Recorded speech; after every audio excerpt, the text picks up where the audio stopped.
Hello friends, आज हम profit और लॉस का एक बहुत ही इंपॉर्टेंट पैटर्न देखने वाले हैं। और जो पैटर्न होगा when cost price is same but selling price is different. मतलब यहाँ पर कॉस्ट प्राइस सेम होगा लेकिन सेलिंग प्राइस डिफरेंट होगा। इसका मतलब ये हुआ कि कोई भी चीज़ को अगर हम खरीद रहे हैं तो हम अलग अलग प्रॉफिट परसेंटेज के लिए हम उसे अलग अलग दामों पर बेच रहे हैं। मतलब मेरा कॉस्ट प्राइस तो सेम रहेगा लेकिन सेलिंग प्राइस डिफरेंट रहेगा। तो आइए उसे समझ लेते हैं।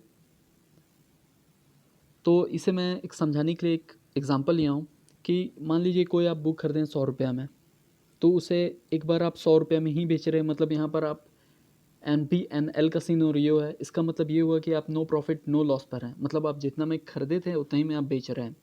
दूसरा सेलिंग प्राइस है SP2। यहाँ पर हम 10 रुपये का प्रॉफिट कमा रहे हैं, यानी जो मेरा प्रॉफिट परसेंटेज है 10 रुपया। अगर हम उसे SP3 में बेचना चाह रहे हैं, इसका मतलब ये हुआ हम उसे कॉस्ट प्राइस में से 20 रुपये अधिक में बेच रहे हैं। मतलब मेरा प्रॉफिट 20 रुपये अधिक हो रहा है।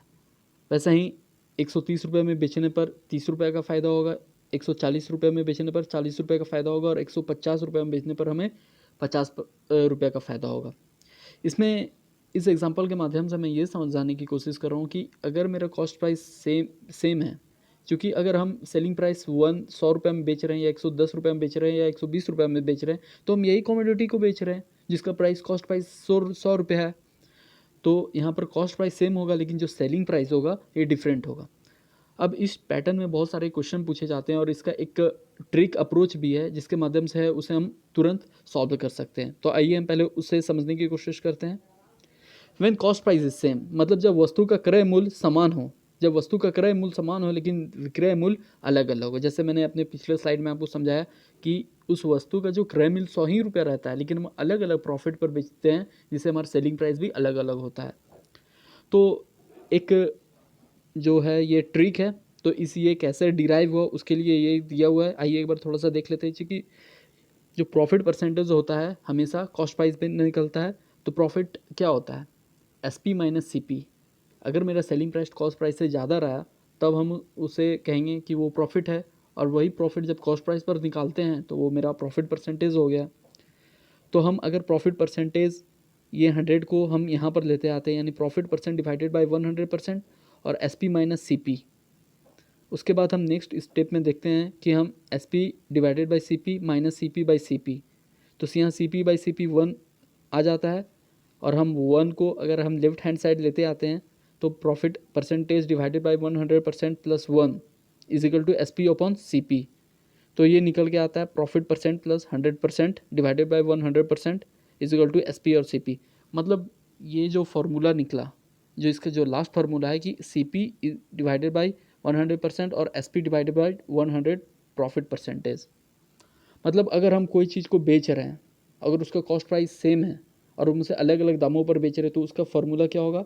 SP1 divided by 100% plus profit 1%, SP is equal to SP2 divided by 100 profit 2%। अभी ये SP1 और SP2 क्यों हुआ? क्योंकि दोनों का selling price cost price same है।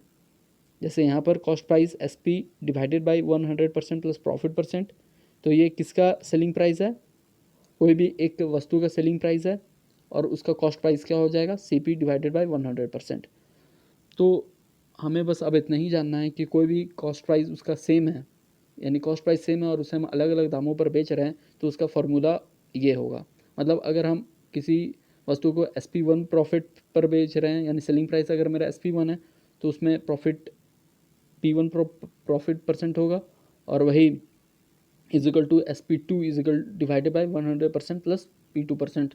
तो इसे और अच्छे समझने के लिए हम क्वेश्चन लिए, तो उसे हम देखते हैं। तो देखिए ऐसा बहुत सारे क्वेश्चन आता है इस पैटर्न पर, तो हम ऐसा ही क्वेश्चन आता है तो हम इसे क्वेश्चन के माध्यम से समझने की कोशिश करते हैं। जैसे by selling an article for ₹240 a man incurs a loss of 10%। At what price should he sell it so that he make a profit of 20%। मतलब ये कहना चाह रहा है कि एक आदमी अगर किसी आर्टिकल को 240 रुपये में बेचता है तो वो 10% का लॉस होता है उसे। अगर at what price should he sell it so that he make a profit of 20%। मतलब अगर वही वस्तु को अगर हम 20% प्रॉफिट कमा के बेचना चाहते हैं तो उसका सेलिंग प्राइस क्या होगा? तो SP1 divided by 100% plus profit percent is equal to SP2 divided by 100 plus 100% plus profit 2%। ठीक है, तो सबसे पहले 240 रुपये बेचने पर हमें कितने का नुकसान हो रहा है, 10% का, तो 100 माइनस 10% कर देंगे यानी 90 हो जाएगा।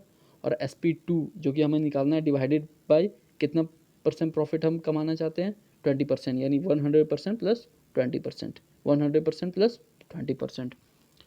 तो ये हो गया। तो इसमें जो सेलिंग प्राइस होगा 320, मतलब 320 रुपये में उसे बेचने पर हमें कितना का प्रॉफिट होता है, 20% का प्रॉफिट होता है। दूसरा क्वेश्चन में देखते हैं, by selling an article for ₹480 A percent loss 20%, मतलब कोई चीज़ को 480 रुपये में बेचने पर हमें 20% का लॉस होता है, यानी 100 minus 20 is equal to 80। For what should he sell it to make it a profit of 20%। अगर हम उसको 20% प्रॉफिट में बेचना चाहते हैं तो सेलिंग प्राइस मेरा क्या होगा, तो सेलिंग प्राइस मेरा क्या होगा, 720।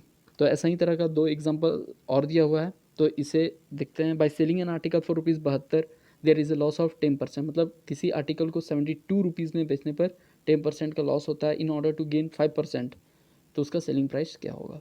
तो 72 डिवाइडेड बाई 90, तो 72 डिवाइडेड बाई, और 90 कैसे आया, चूँकि लॉस हो रहा है तो 100 माइनस 10% यानी 90%, अगर प्रॉफिट होगा तो 100 प्लस 20% होगा। तो ये प्लस माइनस का खेल है कि माइनस कब होगा, जब लॉस होगा, प्लस कब होगा, जब हम प्रॉफिट गेन करेंगे। 9, तो उसी आर्टिकल को किस दाम पर बेचे ताकि मुझे 5% का प्रॉफिट हो। तो 105%, हम इसको सॉल्व करेंगे तो जो सेलिंग प्राइस मेरा 80 आएगा, मतलब उस आर्टिकल को 80 रुपये में बेचने पर हमें 5% का प्रॉफिट होगा।